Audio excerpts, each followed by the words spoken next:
Welcome to the Unfolding Thought Podcast. My name is Eric Brigham. Today, I speak with Kevin Hughes, the founder of Walker Miles, a brand development agency based in Minneapolis with deep roots in collegiate and professional sports. In our conversation, Kevin takes us on his journey from playing professional basketball, transitioning to HR and then portfolio school, working with professional athletes, collegiate and professional programs, and eventually launching 2 agencies. Early in the recording, Kevin's mic cuts out for a split second several times. I think you'll get the idea of what's being said, so I've left the recording as is. And now, I bring you Kevin Hughes.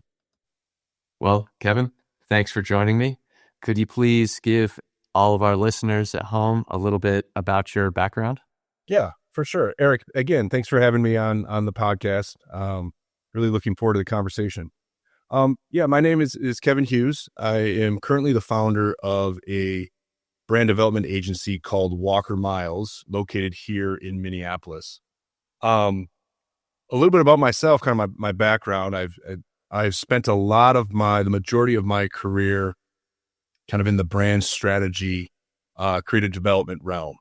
And if I had to summarize kind of my approach to what I do, it's really working with clients, working with athletes, working with anything that you would identify as a brand, so to speak, and providing, business strategy through the lens of brand development. That would be my sweet spot. A little bit of my background. I worked, started my career in HR actually at a Fortune 50 company in cities, working on retention. So a lot of studying the Twin Cities, kind of the surrounding area, and how we were recruiting individuals, but then we retained individuals that we recruited from across the country. So really spent the first 2 to 3 years of my career studying the Twin Cities the way a sociologist would. And then after leaving that position, I went back to portfolio school to get into the advertising side of the business and became a copywriter. So worked in the Twin Cities here on the creative side, eventually launched my own agency. And then I found myself in the last probably 7 or 8 years, I've found myself back in kind of the business side of sports. I was the in-house creative director for the Minnesota Twins, the Major League Baseball team up here, for about 4 seasons. And then before I started my agency, I worked in the professional athlete representation space. So I was doing a lot of brand strategy, content development, not only for the agency, but then for the professional NFL players that we represented. And then in the last 2 years, did a lot of that same work in the NIL landscape with a lot of collegiate athletes that we represented. So, and now at Walker Miles, I find myself kind of in this sports world, and we're kind of leaning into it and finding some success with individual athlete brands, but also in this NIL space. Awesome. Thank you. So I want to make sure that we come back around to, where you're really focusing at the moment and where you're seeing success and how you feel about the changes in the space and all that. But before we get there, I just want to clarify something real quick. So this is your second agency that you've started so far in your career, correct? It is, correct. Okay. And so you went into HR. I'm curious, was HR something that you intended to go into, or how did you end up in HR? And then, I guess, how did you end up going back to portfolio school? Was there motivation on either side of that part of your life? Great question. I should even go back. So I played collegiate basketball at Wisconsin Green Bay, University of Wisconsin Green Bay, and then had the opportunity to play overseas for my first year out. And then I ended up actually moving back to the United States around 2005, and I lived out in San Diego, Pacific Beach area, and honestly just bartended for I needed kind of some time after the collegiate experience and playing at that level. I kind of understood that I didn't have the normal maturation process of a college student because I was always answering to a coach or answering to an authoritative figure. And so it really was, I guess the kids are calling it a gap year nowadays. It was kind of a gap year before that even was terminology. But I was looking to come back to the Midwest, originally from outside of Milwaukee. I was looking to come back to the Midwest, and I had a couple interviews and I had some connections at Target Corporation, which is headquartered here in the Twin Cities. And I just was actually looking for a start somewhere. And what I liked about, I had a business marketing degree and I minored in psychology. And what I liked about Target was I was attracted to kind of the marketing side, the creative side on what they were doing. And I kind of positioned my psychology minor to get into HR. And I was told at the time, at Target, get into any position, and then you can find ways to navigate through the corporation, which is a little bit more difficult than they let on. But I took a job in HR. And honestly, like I said before, it was really fascinating. I had only been to the Twin Cities maybe one other time. And my first 3 years living here, I was supporting the diversity team. And so a lot of the research was around, Target at that time could recruit a lot of people from the East Coast, from the West Coast, diverse individuals, but they had a difficult time retaining those individuals. And it was interesting. They'd usually leave right around the 18-month mark, usually right before that second winter. Somebody would say, I'm getting out of here. Nobody told me it was like this. But no, I think for me, the anthropological approach or the ethnographic research, to be able to be in the environment and observe the environment, that's kind of what I did my first 2 to 3 years here living in the Twin Cities, because I was trying to study the culture of Target and the correlation to the culture of the Twin Cities, which there's a lot of overlap. And there was just some interesting things. And so I kind of got that sociological lens on the people and the place that I was living my first 2 to 3 years. But I always wanted to get to idea generation. I always wanted to, who are the people that come up with the ideas? How can I get into a position? And that eventually led me to leave Target, go back to portfolio school, put together a book of my work as a copywriter. Because a lot of people that I talked to said, you got to get into the advertising world. You got to get into the creative world. And so that's kind of how I landed in the world I'm kind of in now. But I'm very thankful for my short stint in the HR world, especially at a corporation like Target. Okay, awesome. Thank you. So, and I'm going to lead you in this direction real quick just because you and I have talked before. So I think I have an idea of an additional contributor to, what was drawing you to be one of these idea generators. And what I'm leading towards is, I believe you've told me before that there was a time when you were playing basketball overseas, potentially even part of that time when you had come back to the US and you were getting a little bit of a break, maturing, finding yourself, finding some direction, all that. I think there was a time where you had just started reading, if I recall correctly, or you had really started reading certain types of material that got your mind going.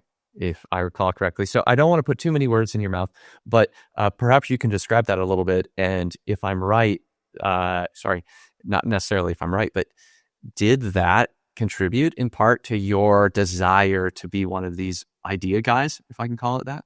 Yeah, I think so. I mean, I often say I I didn't even really know what a copywriter was before people told me um, you should pursue it, and I kind of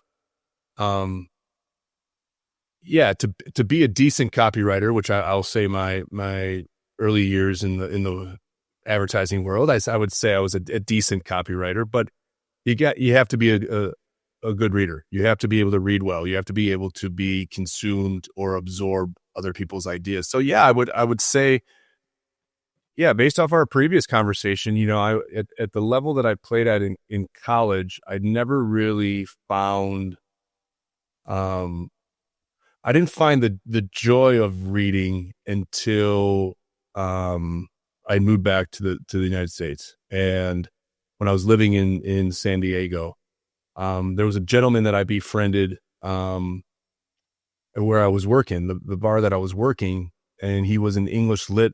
I believe this was our previous conversation. He was an English lit major from Berkeley, and really just a curious mind, right? An inquisitive mind. I think we both were kind of connected on that level. And I remember one night him just saying, hey man, let me give you, he was always referencing books, right? An English lit major, always referencing books and writers and authors. And he honestly, he took out, I remember he took out the receipt paper and probably wrote down, I would say 30 or 40 books that he recommended. And that like, I don't know if I'm a checklist kind of guy, but that kind of set me off into this path of really reading for pleasure, and really getting into the power of the written word, and really getting into different perspectives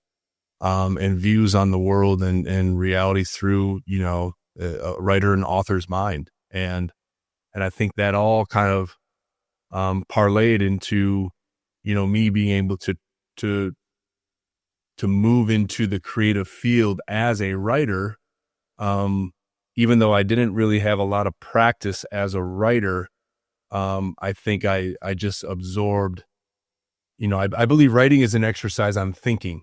So I think you need to be a good thinker before you can write well. I won't spend too much time here, but you've probably come across this research or these statements before, as I have. I seem to recall that there's been research done into people's level of empathy or their ability, their success at empathizing with others. And if I recall correctly, people who read fiction have a much easier time understanding that other people have inner lives, and and then having empathy for them, as compared to, I guess, perhaps people that don't read, or people who focus on nonfiction or something of that nature. And you mentioning that I think he was an English lit major leads me to believe that you spent some amount of time reading fiction, perhaps. And then, there's probably a whole line of inquiry that we could go down with your time in retention and dealing with people who were in some ways different from you. And like, did that contribute to your ability to understand, empathize, or whatever else? But I know that would be perhaps a long road that would distract from a bit of what I want to get to, which is, you mentioned you were in sports, you were fairly successful. Can you give me a sort of like an order of magnitude or percentages or whatever you might call it, to help someone who's listening to this understand how many people roughly or percentage-wise play something like high school basketball versus AAU versus college versus professional overseas versus something like NBA. I mean, because you shrink quickly, right? But you made it to one of the highest levels, from what I understand. Yes, I did. I wish I knew. I mean, there's more. I think there's more kids and youth getting into sports. I'm sure the percentages, it's become even more difficult from when I was coming through. I don't have specific stats on, who makes it. I mean, I think there's, if you're looking at, I played collegiate basketball at the Division I level. And if you're looking at the Division I level, I think there's probably 12 scholarship athletes on a team, and you're probably looking at, anywhere around, I believe there's 300 or just north of 300 Division I. So 300 times 12, you're looking at 3,000 maybe. So yeah, so you're looking at what? Let's round up, right around 4,000 Division I basketball players in the United States at any given time. And so yeah, and then getting an opportunity to play overseas is just that next level. And then the NBA is just that ultimate level, right? And now, even as the NBA and basketball has become even more of a global sport, you're starting to see a lot of the top players in the NBA are not individuals that have have been born and raised, or not even Americans, right? If you think about some of the top players that are playing today. So I think that probably, blame the 92 Barcelona Dream Team for introducing the world to the level of basketball, but it's very, you can see how people have caught up pretty quickly. And I just feel that I was, fortunate. I was born a tall human being. I come from a tall family. So there's certain things that were on my side and in my favor as I pursued, the sport that I played. Okay, so you went to portfolio school. You had this desire to be involved in idea generation. You were advised to, I guess, you were advised that you should either simply just get into the advertising space because that would align with you, or that's where you could do what you wanted to do. And you came out of school and did I hear you say that you launched your own agency right after that, before you ended up going to the Twins? No, yeah, I did launch my first agency that I launched was before my time at the Twins. So when I started in the advertising world, I didn't launch my agency right away. I spent probably about 6 years in the agency world at two agencies before I felt like I was able to kind of go into that world on my own. I had a business partner.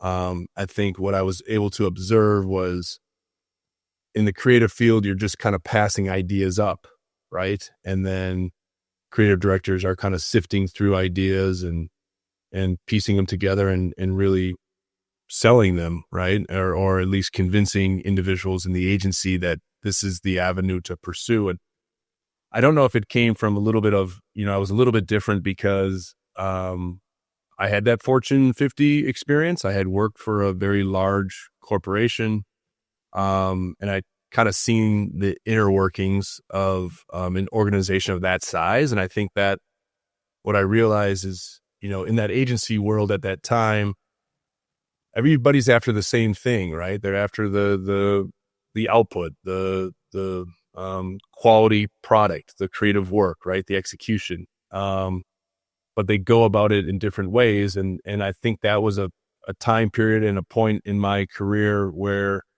it was, well, we can do that, right?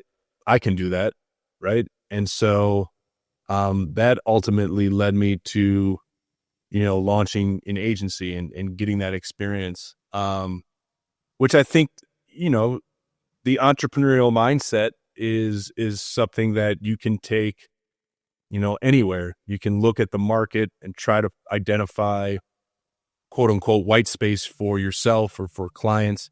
You can also take an entrepreneurial perspective to a corporation and operate as an entrepreneur, and then find opportunities within that corporation, within the parameters of that corporation, find white space and opportunity, in that world. So I think it's a perspective that I've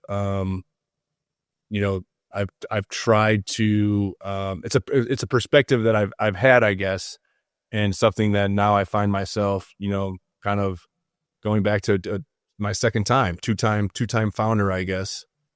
One exit, I'll say one. Then you were recruited by the Twins, or you somehow got connected with them. Was that the beginning of your experience with sports marketing or sports in your career, post basketball? It was. I honestly thought, I had moved. I had kind of moved on from the sports world, right? Like I still played basketball up here, just to kind of stay in shape. But I really loved this creative world that I was in. I was working for clients in a lot of different sectors. I was in the medical device world. I was in the financial world. I was in the consumer packaged good world. And I really was removed from sports. And it wasn't until, you're correct, the Minnesota Twins, I got contacted by a recruiter, and she said, I have a creative director position, at a professional sports team here in the Twin Cities. Would you be interested? And I said, yeah, for sure. I would love that opportunity, right? And I didn't think that I would ever really go back into sports. I kind of kept the two separated, but it just worked out. It was an opportunity I couldn't pass up, and now I find myself kind of in this full circle moment where I'm back, with the current agency and some of our clients. I'm now almost, not only am I back in sports, but I'm also, looking at a focus in collegiate sports, and some of the time I'm actually focusing on basketball in the collegiate world, which is really a full circle moment for me as an individual. Okay, awesome. So then I realize we're glossing over a little bit, but having come back to sports, but having it now become part of your career, in advertising as a copywriter, as a creative, then you've had some experience in-house. You had some experience with the representation of athletes and all that. In the time that you've been working in this space, now we have things like name, image, and likeness that's going on. We have various rulings, which I imagine you are probably much more familiar with than I am. But all of these things, from what I understand, amount to collegiate players can now benefit financially from their participation in sports, being sponsored, or whatever else it is. So, first of all, I suppose, can you help clarify for me and anyone listening what is going on in the space around NIL or anything else generally? What's the current state of things? Yeah, I was kind of, I'll go back to kind of when it started. So when I took the opportunity in the professional athlete representation space, it was really to carve out a newer service offering outside of just historical contract negotiation. So the gentleman that I worked with was an NFL agent, and historically it just was contract negotiation. But the world is changing, right? The world's more dynamic, and athletes are looking for more services. These athletes now are brands within themselves. And so they need representation at the table, not only to help them from a brand perspective, but then also to support them in a marketing endorsement negotiation. So having the knowledge of a marketer or a brand strategist when you're representing the athlete, you're now having that perspective on the side of the athlete versus a brand and an agency telling the athlete, this is what we're going to do with you, so to speak. So I I was extremely excited just because of this ever-changing world that I saw when I was with the Twins and the importance of the athlete brand almost becoming more important than the team's brand. I really wanted to kind of pursue and get my hands dirty in that world. Now, as soon as I got into that world, NIL started. And so now the NCAA allowed college athletes to benefit off of their name, image, and likeness. And what started as, and a lot of this is just my personal opinion, but what started as the NCAA allowing an athlete to take a small time marketing deal with a local car dealership or a local restaurant and allowing them to receive compensation for their time, their service, and the brand partnership, so to speak. What started as just the idea of, these athletes we should not restrict these athletes from being able to benefit off their own name, image, and likeness. I think just once the floodgates opened, there were a lot of things that happened. You started to get alumni figuring out ways just to directly compensate these athletes to attend the university. Some of the stuff that maybe was potentially happening under the table now was just brought up over the table. And then you get boosters and alumni that are able to, directly pay athletes to transfer to their school. And I'm not saying specifics. I'm just saying more in generalities and in broad strokes, what happened at that level. Now, what has to catch you up to where it is today, because it has gone through maybe 2 or 3 shifts in the last, I would say 24 to 30 months. The House versus the NCAA ruling now allows universities to directly pay their athletes starting next year. So there is a revenue split. So in the Power 4 conferences, so the Big 10, the Big 12, the SEC, and the ACC, the profit sharing model is now universities are allowed to share the profits with the athletes, and the profits are determined through ticket sales, ad revenue from broadcast, as well as brand partnerships. So partnership or endorsement deals with the university.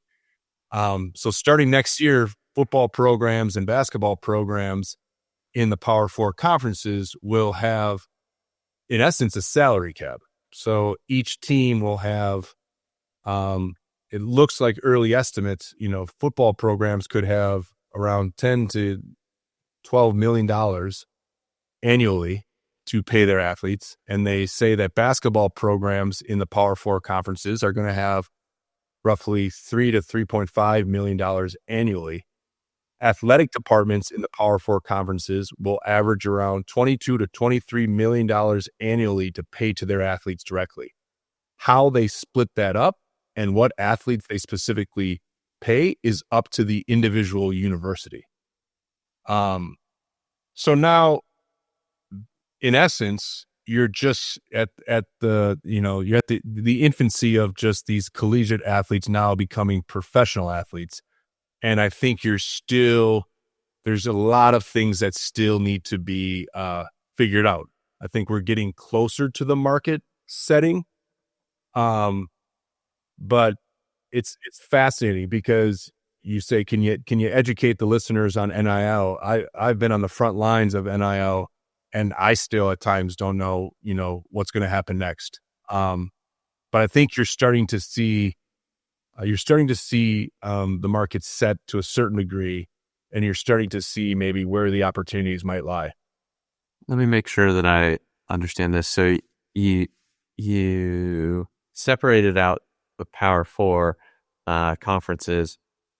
Where does this stop? I guess for someone who's not thinking too much about the difference between the SEC or something and like the Mountain West Conference, is this limited to like the big money, if I can call it that? Is it, or some of these developments largely limited to those Power 4 conferences, Division 1, Division 2, Division 3? Is it just anybody who's in NCAA? Where does this stop? If you can draw a line, I guess. Yeah, the only reason I separated out the Power Four is because the Power Four conferences have the infrastructure set up around the broadcast of the game. So that's where you're receiving the ad revenue split, right? So if you think about Big Ten games, they have their own Big Ten network. They have any Big Ten game that lands on, one of the major affiliates. That's the only reason that the Power Four have a clear delineation or separation between a lot of the other programs, is they're just going to bring in so much more money because of the television broadcast rights. Now, the other conferences do have profit sharing models set up, but what is determined as a profit is just a little bit different until they get the infrastructure around maybe the streaming rights of their conference games, until they maybe set up, who knows what the future looks like, but if there's more demand for mid-major conferences for those games to be broadcast, live broadcasts, then you're going to open up doors and opportunities for more ad revenue, right? And then once the ad revenue is coming in, well, then it just trickles down. Then that revenue is going to go to these smaller colleges or smaller conferences. But that's not to say there's still some smaller conferences that have a very strong alumni base, that have a very strong booster base. And so there's still athletes that will be paid, a hefty amount of money. Just when you're looking at college sports and the universities, just taking broad strokes, it's easy just to separate the Power Four, which historically used to be the Power Five, but the Pac-12 kind of, people are just jumping ship. And so now the terminology that I've heard a lot is just the Power Four. So I want to get to your perspective on how this is going to change things. It sounds like things are going to get more business-like, if I can refer to it like that. But first, just to make sure that I understand some of this as well, I think you put it as basically the average Power Four football team might have somewhere around $10 million, $10 to $12 million to compensate their athletes. Basketball teams were somewhere in the range of about $3 million.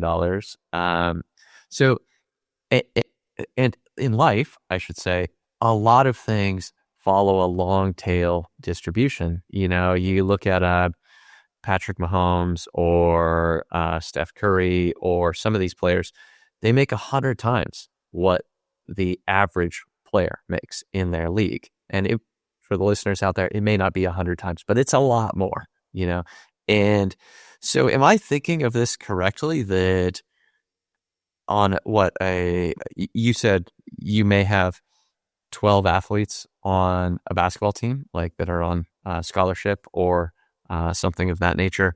So you're probably going to have one athlete who's making the majority of that money, or is it going to be split up? Or for a football team, I don't know what a college roster is, but it's got to be somewhere between 60 and 100 players. And only some of those are, at least at the moment, on scholarship. And on one team, you go to an Alabama or an LSU or some of these big programs, Oregon right now, you're going to have a couple of star players. So am I thinking of this correctly, that you might very well have a 5-star recruit for football coming out of high school making nothing, I guess, and then making $500,000 the next year? Oh, you'd be surprised, Eric. It's north. If you're a 5-star, you're going to be north of $500,000.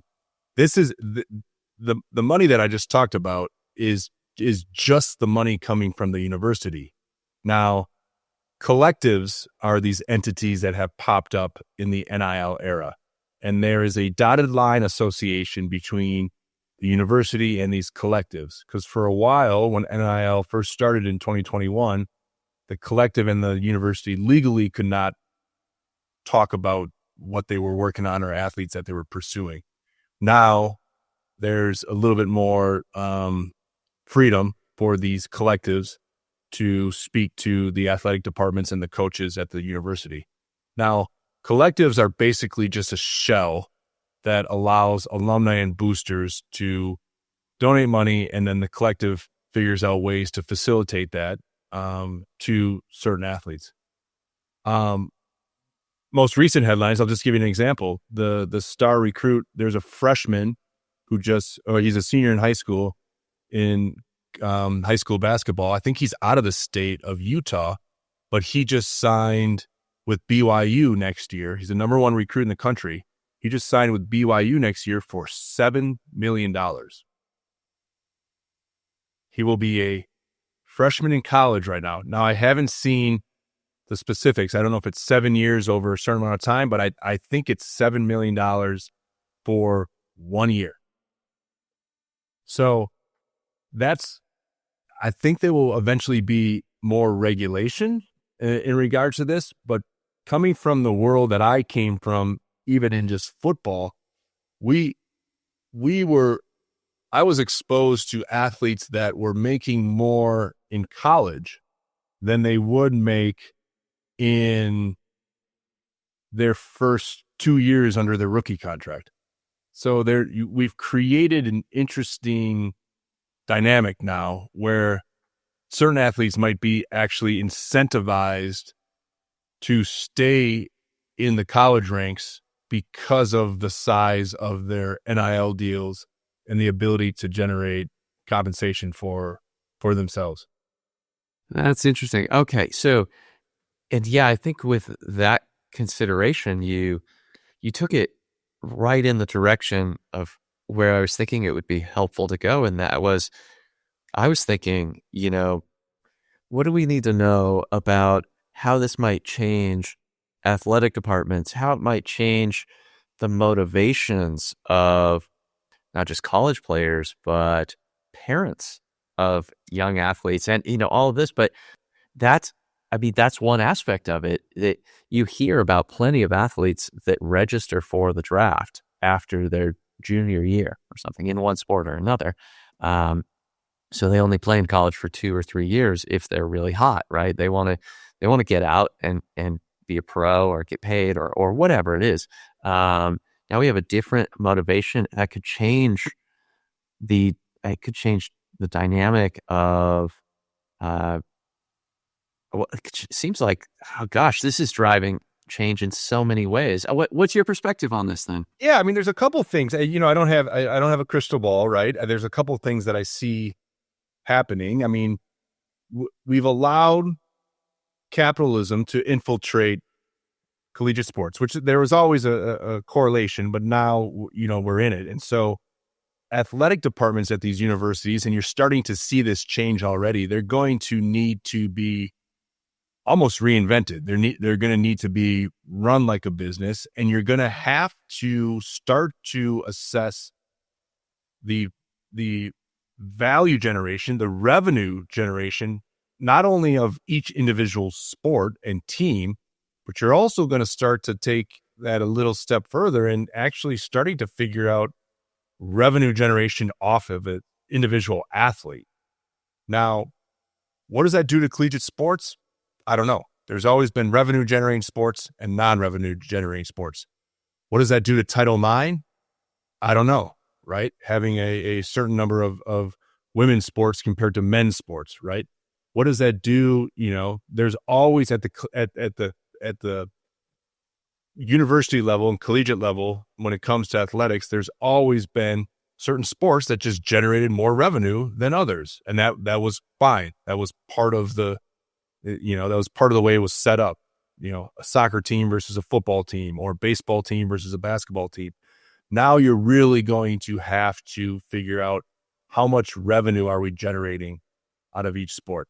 It's sad playing at the level that I did, and now I'm sounding a little bit like, I'm showing my age a little bit as I'm getting older, but there was a purity to college sports. And now we've allowed it to change. And to go back to something we talked about previously, it's happened so fast that it has started to even just trickle down into the high school ranks, right? You see high school kids, there's certain states won't allow NIL deals for high school kids. There's other states, I think Texas just passed a law where they allow high school kids to partake in NIL compensation and NIL deals. So now, how low will it go? I don't know. I think youth sports, it's a different ball game than when I was coming. No pun intended, but when I was coming through the ranks, it was different. Now society has put sports in general on this pedestal, and so there's so much money behind. You look at the revenue deals. Look at the revenue deals in the NFL. Amazon, everybody wants a piece. Amazon wants their Thursday night games. Netflix is getting some Christmas games. Everybody pays attention to sports, and it becomes so ingrained in our society that you talking about the state of the state with youth sports is sad to me, but it's not sad to everybody else out there. There's a lot of parents that see sports as a avenue for their child and look at the potential from an earnings perspective on if, would you rather have a kid be in the NBA or be a doctor? Nowadays, I don't know. Now, another thing that I wanted to add too, which, because you're seeing this shift, going back to talking about the Power Four, the Power Four conferences, in essence, they don't even have to recruit out of high school anymore, because they can allow, what you're starting to see in the transfer portal is you're starting to see mid-majors are becoming a stepping stone to Power Four conferences. It's another chance. Okay, you're a high school senior and you're really good at basketball. Well, then we're going to let you go to a mid-major, and now you have one more year to perform at that mid-major conference level. And then let's say you continue to put up numbers. Now we can recruit you because now you've proved yourself even at a higher level. So there's another level of filtration that allows these big-time powerhouse universities to say, I don't need to take a risk on you coming out of high school.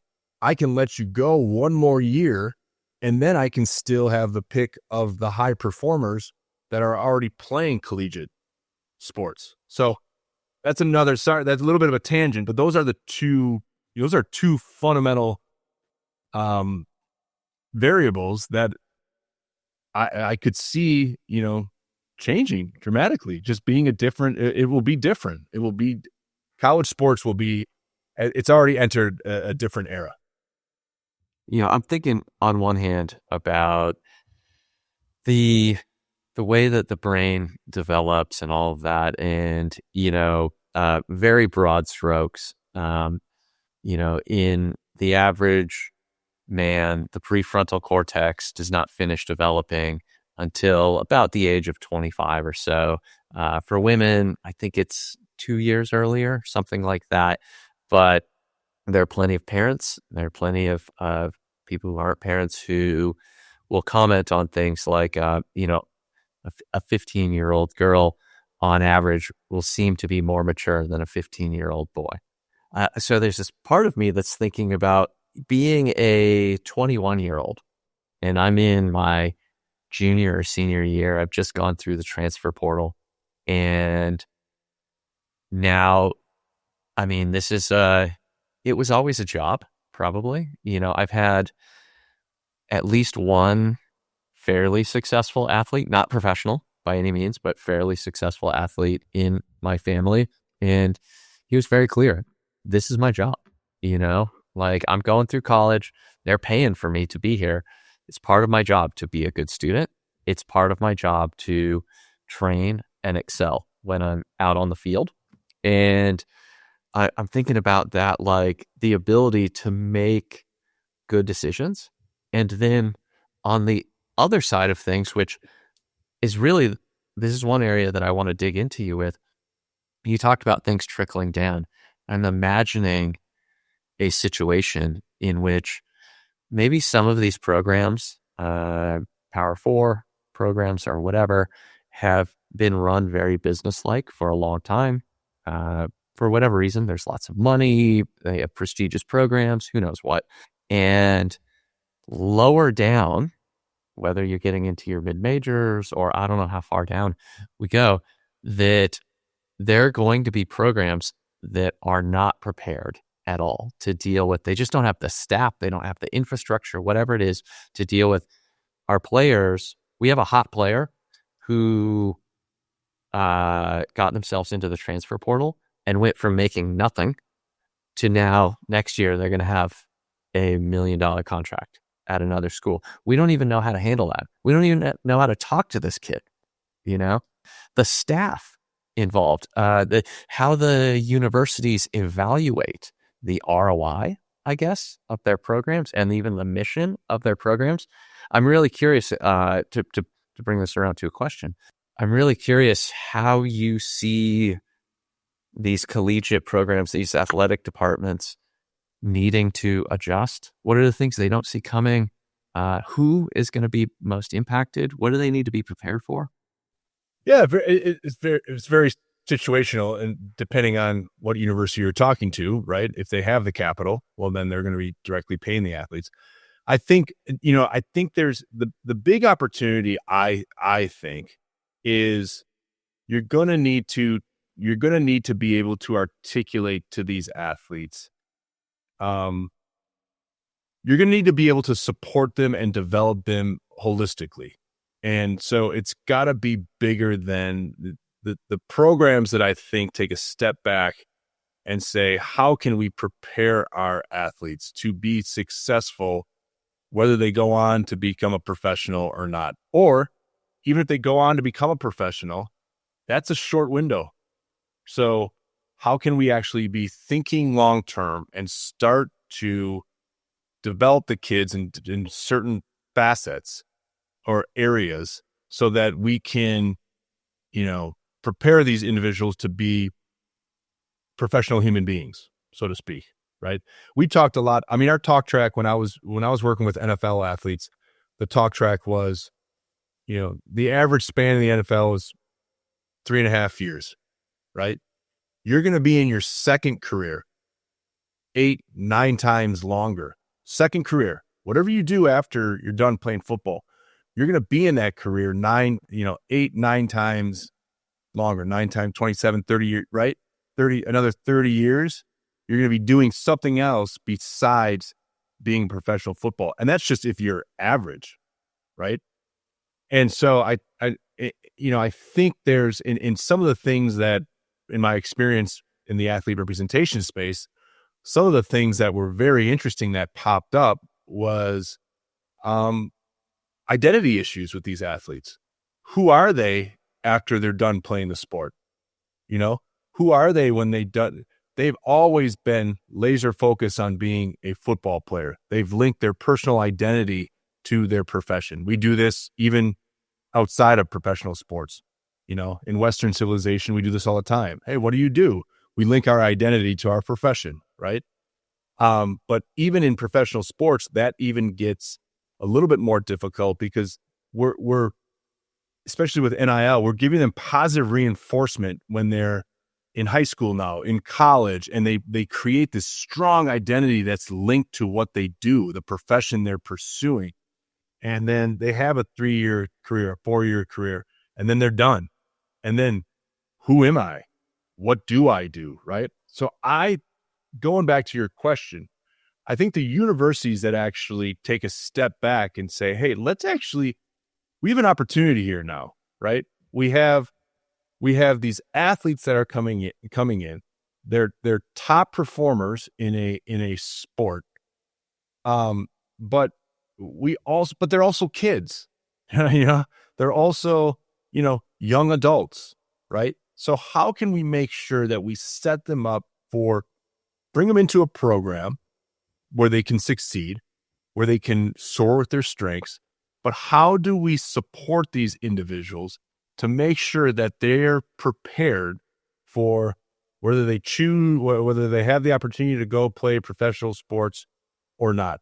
how can we make sure that we support the financial literacy, mental health services, right? These are things that I think are going to be part of the program that these athletic departments need to start to build to support the athletes in this modern world. We put these individuals, we've always put professional athletes on a pedestal, and now we're just putting these collegiate athletes on a pedestal, and we need to make sure that we're supporting them almost from a human development standpoint. You said earlier when you were talking about your agency that you founded and you're running now that you are doing either all of your work or a good portion of your work in the collegiate space. Is that then the core of your work? Are you working with universities and athletic departments around their marketing? Are you taking a position on, the things we were just talking about? Maybe it's not so much about marketing as much as it is like, here's what you're going to need to fulfill upon maybe a traditional mission for a school is, bringing up good, well-rounded human beings. What is it that you're focusing on in your collegiate work now? How does that relate to what we're talking about? Yeah, I mean, like I said before, if I had to summarize when we kick this off, if I had to summarize what I do, it's honestly my sweet spot, and what I want to carve out with Walker Miles with my business partner is business strategy through the lens of brand, right? The importance of brand strategy, right? A lot of the general public doesn't really understand brand's a logo, brand's color. No, brand is a set of ideas, a foundation, the alignment of how your corporation acts, how you look, how you talk about yourself, right? So what I'm finding in the space that I'm in now is, I have background in I can build their program, but where the creative aspect comes is something that I identified with the twins. There's a lot of opportunity in the NIL space in the brand partnership world. So historically in professional sports, the brand partnership team was an internal team that was driven by a lot of individuals that had sales backgrounds. And they would be talking to a potential brand. They'd be talking at the table with marketers for that brand.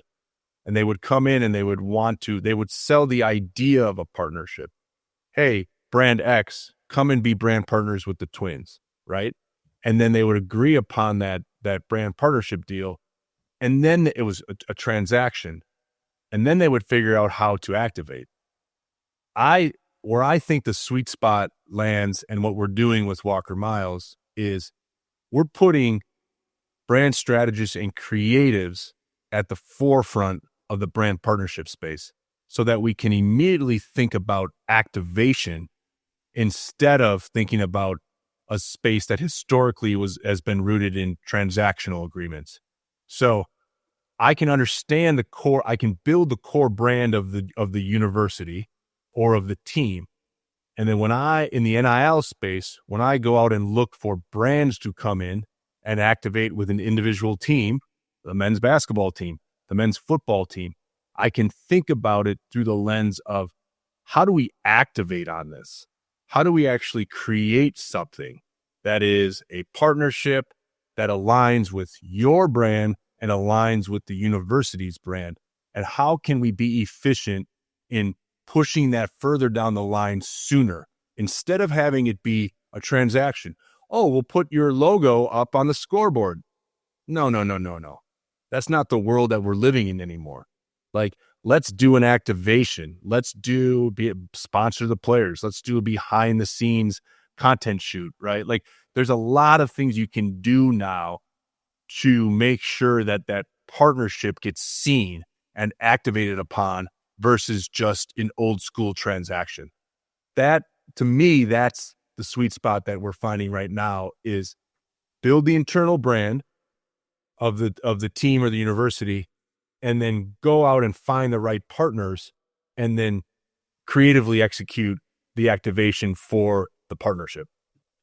there are going to be some listeners who, on one hand, will say, oh, so you need to have a vision or you need to have a grasp of what your brand is before you go and do things, right? Oh, that's so obvious. And yet, on the other hand, I think you and I both know, and hopefully a lot of people out there know, that there are so many partnerships, there are sponsorships that are undertaken, there are commercials that are sold, whatever, that have really no tie between the two brands, between the audiences or anything else beyond somebody was willing to pay me, so I did the thing. I, did the 30-second live read or whatever.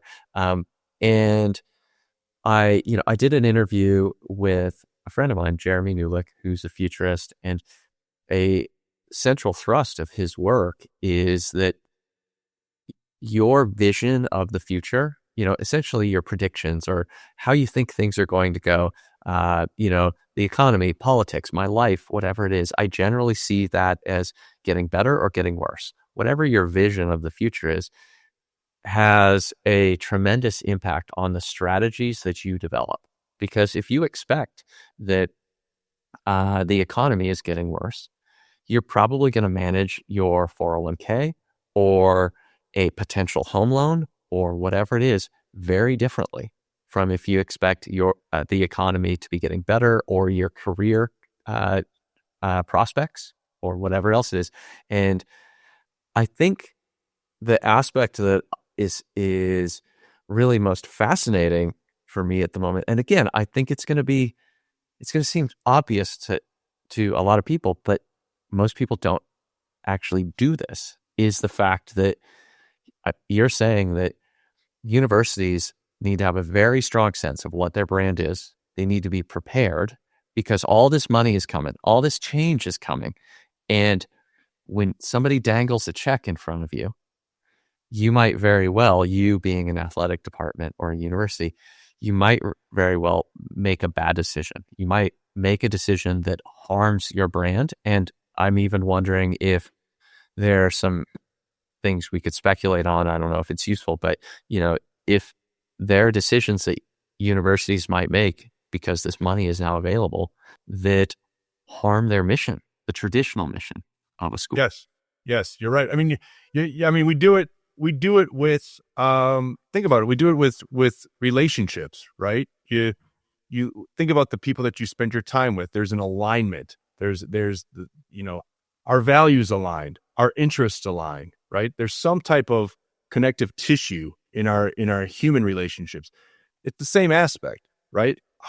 You're going to need to be able to analyze the people coming in, the brands coming in, the people that want to do business with you. And you're going to need to have a firm awareness and understanding of your own brand to find those natural alignments. Because you're right. If you make we used to say this with our athletes, especially in the NIL space, every deal is not a good deal, right? Like, think long term. Same thing with these universities. Every deal that's coming in right now in the short term potentially might not be a good long-term deal. And so you're going to need to have a firm understanding of who you are, what you represent, what those values are, and then be able to have the ability to analyze the brands that are coming in and what they might stand for. And then that's going to find the most fruitful strategic partnerships or relationships moving forward. Not that I, want you to do a big sales pitch or whatever, but it sounds to me like you're saying that, or it's implied that the big opportunity here is, and the opportunity for your business as well is, there are, I think you said somewhere around 300 Division I or top level, whatever it is, collegiate programs. There are all these different sports. Do universities have marketers? Yeah, they do. Do athletic programs have marketers? They do. But the way that they've been doing business, the way that they've been thinking about their brands, most of these programs are simply not prepared. And I'm not trying to be a commercial here, but because this fascinates me, and it really does sound like there's some planning, there's some preparation, there's that setting of the vision that needs to happen. That's the time. Now is the time when these universities should be calling Walker Miles. Is that right? Yes, I agree. I mean, it's why it's something that my business partner and I identified just by being on the front lines of it for the last two years, 2.5 years. And I would agree. It's our thesis right now. And that's how we can build a couple prototypes and get a couple case studies of how we're actually creating value and impact. And then that would be the ability to scale, would be we can apply the lessons learned on these early projects into helping other universities, right? And that could be that is the vision. That is what we're seeing. And in an unsettled market, we're trying to implement a little bit of a first mover strategy and try to get there, as soon as possible. Okay. Somebody listens to this, they're involved in an athletics department, maybe even they're involved in an alumni program or a collective or something, but they're somehow involved, and they're convinced. How do they get a hold of you? Where do they find you, Kevin? Walker-miles.com. Yep. They can get in contact with me there. Kevin at walker-miles.com is my email. And that's where they can directly talk to myself, my business partner, and we can discuss, any subject matter, at hand. And it is an ever-changing landscape, an ever-changing world, but I think there's, it's interesting because coming from the brand strategy side, and this, the world that you come from, we do this for clients all the time. We try to immerse ourselves in their business, and only in the direct immersion of ourselves into their business do the opportunities start to present themselves, right? And sometimes that's, you got 6 weeks, you got 2 months. If you have a good client that's got, some capital, maybe, 3-6 months. The longer you spend in your client's work, the more you get to, the easier it is to see where the potential future opportunity might be. And all we're trying to do right now is, I just got a 2.5-year head start in this NIL space, right? And it was something that I didn't pursue. It just was presented to me because I was in the professional realm. But after 2.5 years, you start to see, hey, this is where I think it could be going. And instead of identifying white space for a client, this is kind of that time in my career to say, this is white space for us, man. Like, we can jump into this and we can own this. And our experience, both my experiences, myself and my business partner, we were kind of built for this, right? This is the space that we're operating in.